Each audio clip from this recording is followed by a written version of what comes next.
A Venezia, nel Rinascimento, il peccato non veniva solo perdonato, veniva amministrato, tassato e usato per tenere in piedi lo Stato. Siamo nel cuore del Cinquecento. Se chiudete gli occhi, potete quasi sentirlo.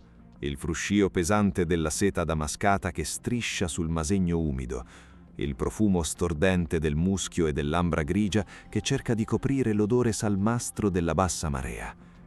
Venezia non è solo la città dei dogi, è un teatro dove santità e vizio camminano sullo stesso ponte. Questa non è una favola, è una cronaca di potere. Benvenuti su Venezia e la sua storia. Capitolo 1. Il corpo di Stato. Dimenticate per un attimo lo sfarzo dei salotti. Scendiamo nella fredda razionalità degli uffici di Palazzo Ducale. La data da segnare è il 1412. Mentre l'Europa cristiana brucia di zelo religioso, la Repubblica di Venezia osserva il mondo con occhi diversi, occhi gelidi. Il governo si trova davanti a un problema matematico. Migliaia di marinai, mercanti e soldati soli. Una polveriera di testosterone pronta a far esplodere l'ordine pubblico. Ma cosa succede quando il corpo diventa una questione di Stato? La risposta di Venezia è un capolavoro di cinismo politico. Se il vizio non si può eliminare, allora deve fruttare. Per i padri della patria, il corpo della donna smette di essere un tabù religioso. Diventa, letteralmente, una risorsa strategica. La legge del 1412 non è un invito alla dissolutezza, è un atto di contenimento idraulico.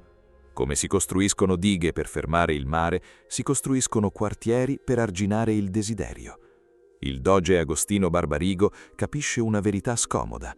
La prostituzione, se ben amministrata, finanzia la sicurezza. Ogni moneta spesa nei postriboli di Rialto per una strana alchimia finisce per trasformarsi in legname per l'arsenale e stipendi per gli ammiragli. È il grande paradosso veneziano. Qui la stabilità della Repubblica viene prima della salvezza delle anime. Agli occhi dei governanti, queste donne non sono ancora le muse che celebreremo tra poco. Per ora sono pedine sacrificabili su una scacchiera di pietra e acqua. Ma per controllare queste pedine, la Repubblica doveva disegnare confini precisi, una vera e propria geografia del desiderio che stiamo per esplorare. Capitolo 2. Geografie del desiderio. Se guardate una mappa di Venezia oggi, vi sembrerà un labirinto uniforme. Ma nel Cinquecento la città era tagliata da confini invisibili, precisi come lame di rasoio.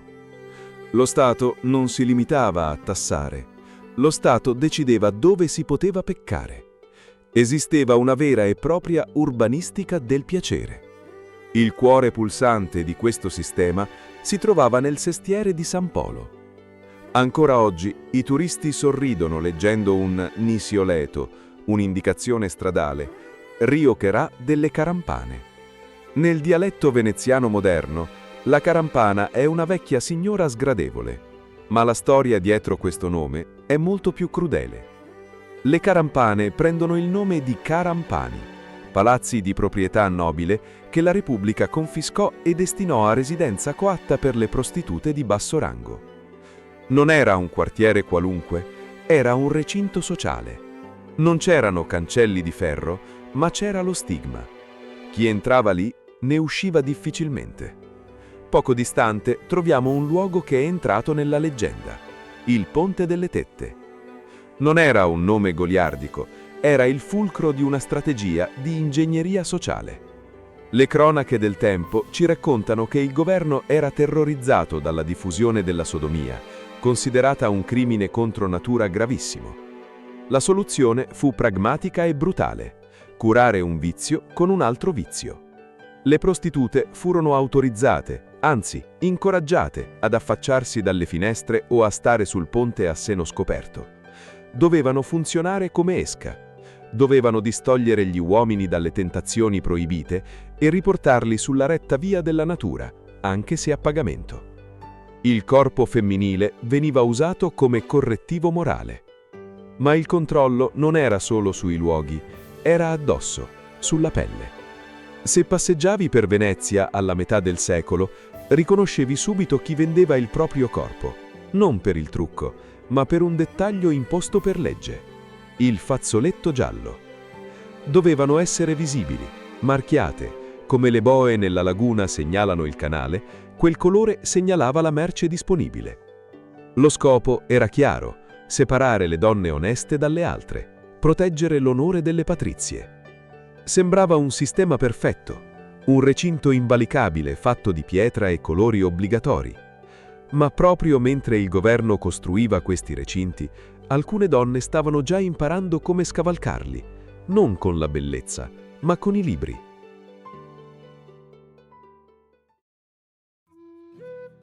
Capitolo 3. L'ascesa della cortigiana onesta. C'è un abisso che separa il Ponte delle Tette dai grandi saloni affacciati sul Canal Grande. Un abisso che non si misura in metri, ma in cultura. A Venezia, nel XVI secolo, esistevano due categorie di donne in vendita. Da una parte, le cortigiane di lume, quelle del popolo, quelle del fazzoletto giallo, che consumavano la vita al lume di una candela, in stanze affollate. Dall'altra, un'elite ristretta e scintillante, le cortigiane oneste.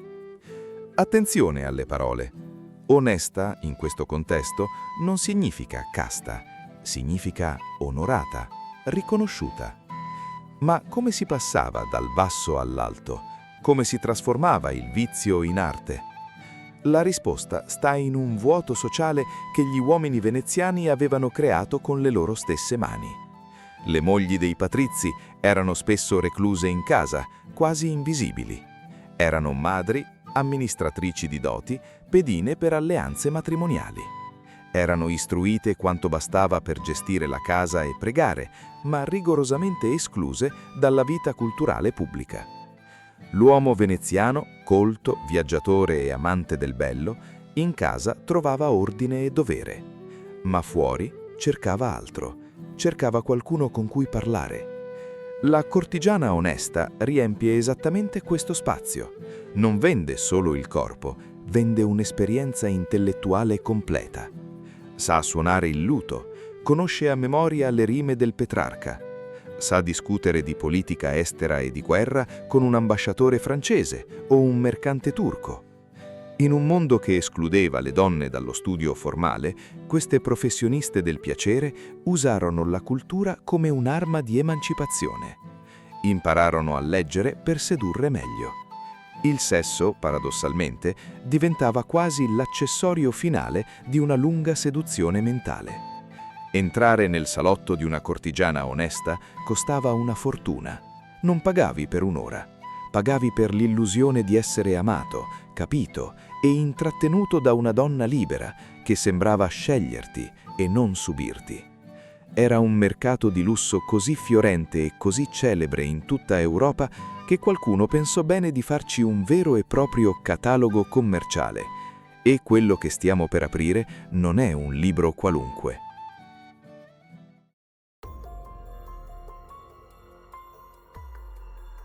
Capitolo 4.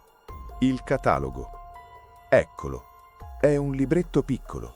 Sta nel palmo di una mano. Non contiene poesie, non contiene preghiere. È una delle prime guide turistiche della storia, o meglio, una guida ai consumi. Il titolo è stampato con caratteri eleganti: Catalogo de tutte le principal et più onorate cortigiane di Venezia. Notate l'ironia involontaria: onorate. Mentre la Chiesa predicava la castità, l'editoria veneziana stampava indirizzi e tariffe, distribuendoli ai viaggiatori di tutta Europa come fosse la lista delle locande.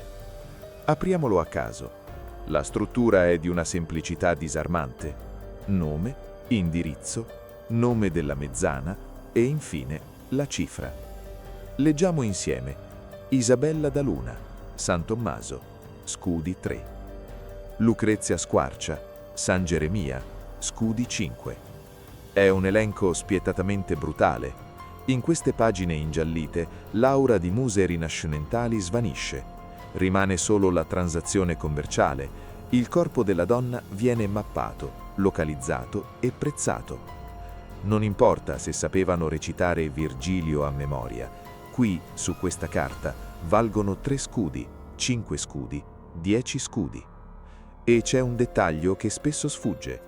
Accanto al nome della cortigiana compare quasi sempre un altro nome, femminile, la mezzana. Chi erano queste donne che contrattavano il prezzo? Spesso erano le madri, le zie o donne della stessa rete familiare. A Venezia il mestiere si tramandava. Una famiglia investiva sulla figlia come un mercante investe su una nave. Le pagavano i maestri di musica, i sarti, i poeti, aspettando il giorno in cui quell'investimento avrebbe iniziato a fruttare.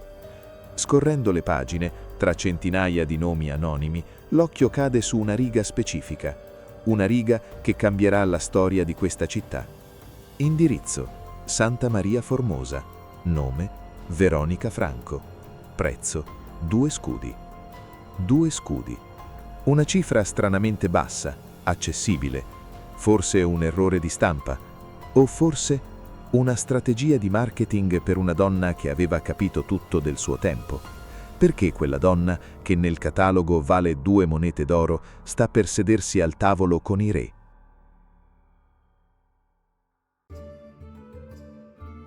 Capitolo 5. Il motore economico. Dimenticate per un attimo la seta e la poesia. Guardiamo i libri contabili. Dietro il fascino della cortigiana veneziana si nascondeva spesso una mente finanziaria affilata come un rasoio. In un'epoca in cui le donne oneste amministravano i beni solo sotto tutela maschile, le cortigiane erano paradossalmente le uniche vere imprenditrici di se stesse. Non erano solo oggetti del desiderio, erano investitrici. I registri notarili di Venezia ci svelano una realtà sorprendente. Queste donne prestavano denaro, e non a gente qualunque, prestavano ai nobili. Immaginate la scena: il patrizio che di notte frequenta l'alcova della cortigiana, di giorno torna da lei con il cappello in mano per chiedere un prestito e armare una nave. Molte di loro investivano nel mattone, compravano case, botteghe, terreni in terraferma. Gestivano affitti e ristrutturazioni con la competenza di un mercante di rialto. Per farlo dovevano costruire una rete di protezione. Non bastava essere belle, servivano avvocati, notai, uomini di conto. Ogni cortigiana di alto livello era al centro di una struttura economica complessa. Ma c'era un rovescio della medaglia, il rischio. Tutto questo capitale era fragile. Bastava una denuncia al magistrato alla pompa o una malattia che rovinasse la bellezza e la rete di protezione iniziava a sgretolarsi. I preditori, prima pazienti, diventavano improvvisamente spietati. L'indipendenza finanziaria era la loro vera libertà, ma era anche la loro ansia più grande. Ogni scudo guadagnato serviva per comprare il futuro, per costruirsi una dote, per maritarsi o per garantirsi una vecchiaia lontana dalla strada. In questa economia sommersa ma vitale, la cortigiana non era un parassita sociale, era un motore. Faceva girare il denaro, finanziava l'arte, pagava tasse salate alla Repubblica. Era a tutti gli effetti una socia occulta dello Stato veneziano. Capitolo 6. L'estetica del potere. A Venezia l'abito non fa il monaco, fa il potere. In una città dove ogni rango sociale aveva un colore imposto per legge, le cortigiane oneste lanciarono una sfida sfacciata allo Stato, quella del lusso proibito. Esisteva un ufficio apposito, il magistrato alle pompe, incaricato di frenare gli eccessi. I funzionari misuravano le scollature, vietavano le perle, contavano i metri di seta, ma le cortigiane pagavano le multe con un sorriso di scherno e continuavano a vestirsi come regine. Mentre le nodil donne erano costrette a uscire coperte da veli neri per modestia, le cortigiane scintillavano di rosso cremsini, oro e damasco. Erano le uniche donne visibili, le vere arbitre del gusto del Rinascimento. Ma questa bellezza aveva un prezzo terribile. Guardate il loro viso. Quel pallore lunare, quasi innaturale, non era un dono di natura, era chimica. Si chiamava biacca o cerussa veneziana, una pasta a base di carbonato di piombo e aceto. Rendeva la pelle liscia come porcellana e copriva i segni del vaiolo, ma era un veleno lento. Corrodeva la pelle, faceva cadere i denti, portava alla follia. Le cortigiane si avvelenavano ogni mattina per essere ammirate la sera. E poi c'era l'altezza. Se passeggiavi a San Marco nel Cinquecento, avreste visto queste donne svettare sulla folla. Indossavano le ciopine, zeppe vertiginose fatte di legno e sughero, alte 20, 30, a volte 50 centimetri. Erano scarpe impossibili. Per camminare, una cortigiana doveva appoggiarsi pesantemente a 2 servitori, uno per lato. Sembrava una disabilità, ma era il massimo dello status symbol. Il messaggio era chiaro: sono così ricca che non ho bisogno di camminare da sola. Sono così in alto che il mandro di questa città non mi può toccare. In un mondo dominato dagli uomini, queste donne usavano l'artificio estremo per occupare fisicamente lo spazio. Più alte, più luminose, più visibili di chiunque altro. Erano monumenti mobili costruiti su legno, seta e veleno. Capitolo 7. Veronica Franco. La strategia della parola. Togliete il velluto, togliete i gioielli, togliete il trucco alla biacca. Cosa rimane? Per la maggior parte delle cortigiane, nulla. Per Veronica Franco rimaneva l'arma più letale di tutte, l'intelletto. Mentre le sue colleghe spendevano capitali in abiti per farsi notare, Veronica investiva in libri. Il suo salotto a Santa Maria Formosa non era più solo un'alcova, era diventato un'accademia. Qui, tra un liuto che suonava e un calice di vino, si incontravano i politici più potenti, i pittori, i filosofi. L'erotismo era il pretesto, la vera attrazione era la sfida mentale. Ma la visibilità genera mostri. Un nobile poeta, Maffio Venier, forse rifiutato da Veronica, iniziò una campagna d'odio contro di lei. Scrisse versi osceni, diffamatori, la chiamò puttana pubblica, descrivendola come un corpo marcio e sifilitico. In una società basata sull'onore, questo era un tentativo di omicidio sociale. Qualunque altra donna si sarebbe nascosta. Veronica no. Veronica fece una cosa inaudita per una donna del suo ceto. Rispose, non con le lacrime, ma con la stampa. Nel 1575 pubblicò le sue terze rime. Immaginate la scena. Una cortigiana che dà alle stampe un libro di poesie, dedicandolo a un duca. Nelle sue rime, Veronica sfida Venier a duello, un duello di parole. Scrive: quando noi donne siamo armate e addestrate, siamo in grado di battere ogni uomo. Trasforma la sua condizione di emarginata in un punto di forza, rivendica il diritto di amare, di scegliere e soprattutto di difendersi. Il libro ebbe una risonanza straordinaria. Veronica non era più solo un corpo in affitto, era una voce pubblica, un'autorità culturale. Aveva capito che la bellezza sfiorisce, ma la fama letteraria dura nel tempo. Ed era proprio questa fama che stava per attirare l'attenzione dell'uomo più potente d'Europa. Capitolo 8. Il dono al re. Luglio 1574. Dimenticate per un attimo il silenzio delle calli. Immaginate la laguna che ribolle. Enrico III di Valois, il futuro re di Francia, sta arrivando a Venezia. La Repubblica ha deciso di stordirlo con un'accoglienza mai vista prima. Si costruiscono archi di trionfo effimeri, ispirati alle grandiosità monumentali del Palladio. Il Bucintoro, la nave dorata del Doge, scivola sull'acqua, circondata da 4.000 gondole. È un'operazione di marketing geopolitico colossale. Venezia deve mostrare al mondo di essere ancora la regina del Mediterraneo, anche se i turchi premono ai confini. Enrico è giovane, stravagante, annoiato. È un re che indossa orecchini di perle e ama il lusso sfrenato. Il cerimoniale di Stato gli offre banchetti infiniti e regate, Ma i consiglieri sanno che per conquistare davvero il cuore del re serve qualcosa di più intimo, di più memorabile. Ed è qui che l'attenzione converge su di lei, Veronica Franco.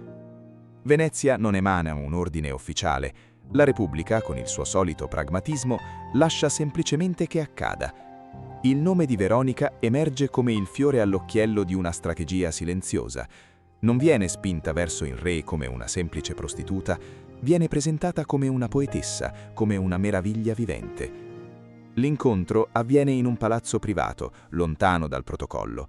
Non sappiamo esattamente cosa accadde in quella stanza, ma sappiamo cosa ne uscì. Veronica non si limitò a concedersi, fece di più. Trasformò l'incontro carnale in uno scambio culturale. Le cronache ci dicono che Veronica offrì al re 2 sonetti scritti apposta per lui e un dono ancora più prezioso, il suo ritratto in smalto. Immaginate la scena. Una cortigiana che guarda negli occhi il re di Francia e gli dice: «Portami con te. Se non puoi portare il mio corpo, porta la mia immagine». In quel momento Veronica smette di essere una donna in vendita, diventa un'ambasciatrice. Il suo corpo e la sua mente sono diventati strumenti di soft power. Ha sedotto il re non solo per se stessa, ma per la gloria della Serenissima. Quando Enrico riparte per la Francia, porta con sé il ricordo di una città magica e di una donna irripetibile.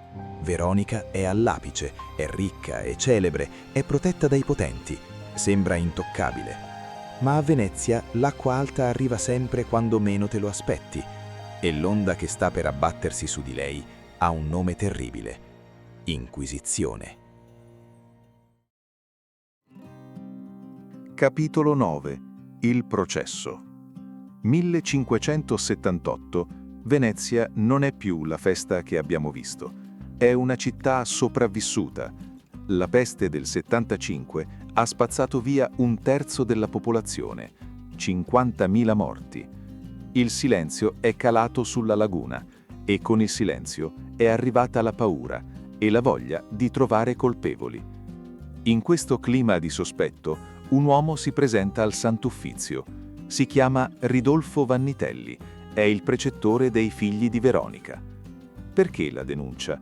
Forse per rancore personale, forse per opportunismo, o forse perché, in un'epoca di terrore, la delazione era diventata una forma di sopravvivenza. Le accuse sono precise e infamanti. Non parla di prostituzione, quella è lecita. Parla di stregoneria.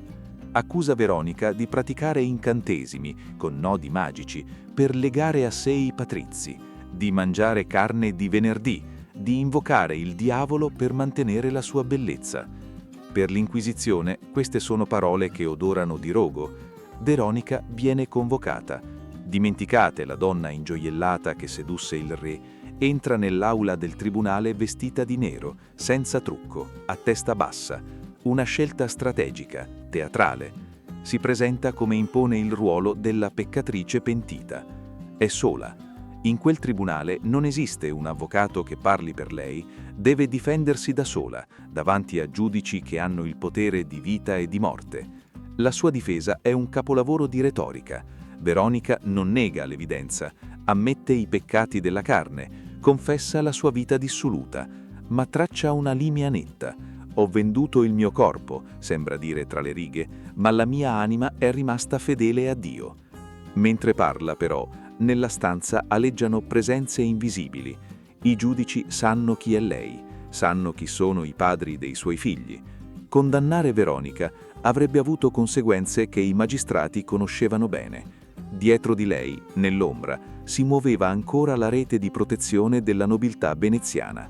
E l'Inquisizione di Venezia è un tribunale unico al mondo. È severo, sì, ma è composto anche di laici, di patrizi.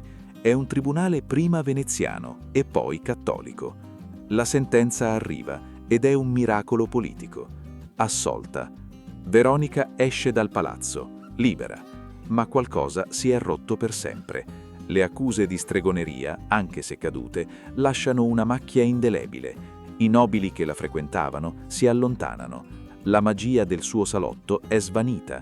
Ha salvato la vita, ma ha perso il potere. La parabola della cortigiana onesta finisce qui. nel grigio di una città che non ha più voglia di festeggiare.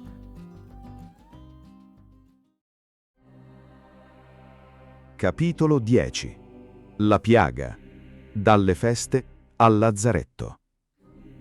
Per capire come Venezia sia passata dalla luce dorata del re di Francia al buio del processo, dobbiamo guardare l'evento che ha spezzato l'anima della città, la peste del 1575. Arrivò silenziosa, come sempre, portata dalle navi. In pochi mesi il paradiso del Rinascimento si trasformò in un girone infernale.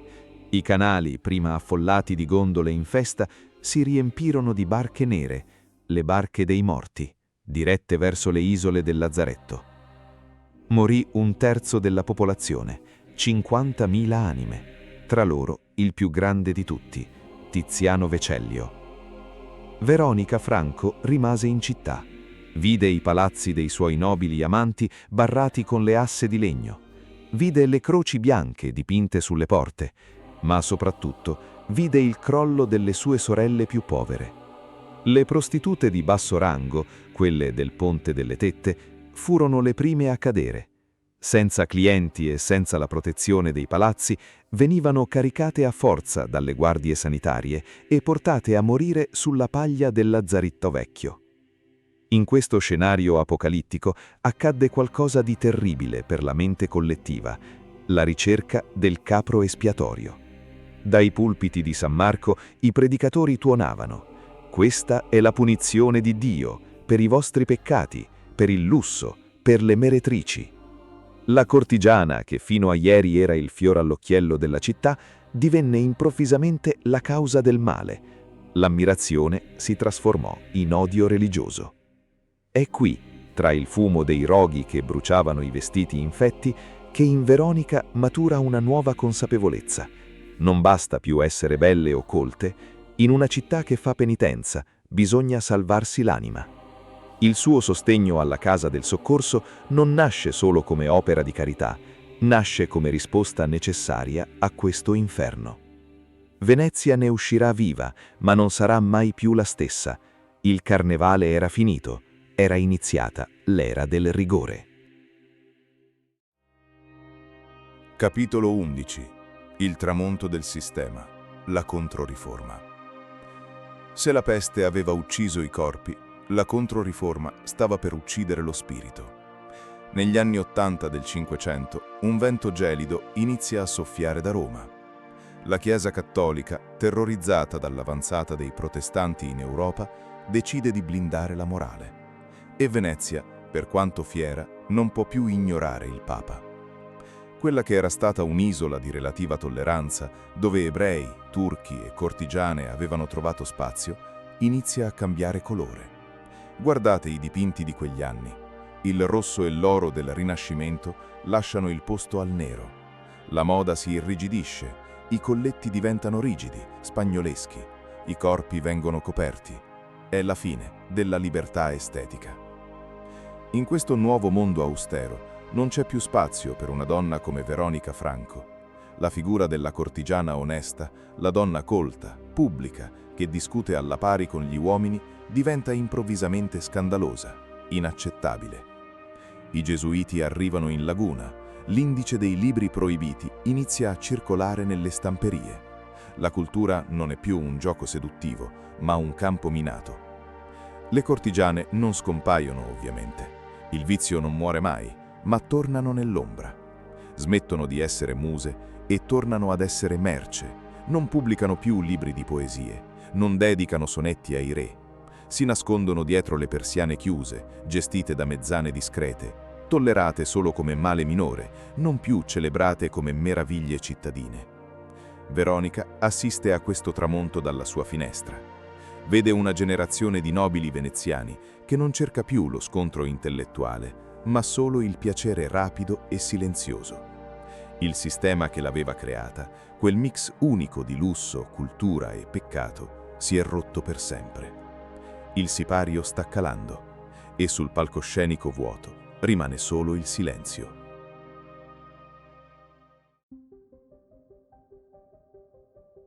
Capitolo 12. L'ultimo atto. il lascito. Il tempo passa e anche il leone di Venezia ha le sue rughe. Veronica Franco vive fino al 1591. Gli ultimi anni sono un silenzio, un ritiro dalla scena. Muore povera, questo dicono gli storici. La sua dote è svanita, le proprietà vendute, forse per mantenere la casa del soccorso, forse per la sola sopravvivenza. Ma ciò che Veronica non perde mai è il suo onore. Anche dopo la morte, la sua reputazione di donna colta e di grande spirito sopravvive. Non è solo una voce del suo tempo, è una pioniera di una coscienza femminile moderna. Una donna che ha usato la parola come arma e la cultura come scudo.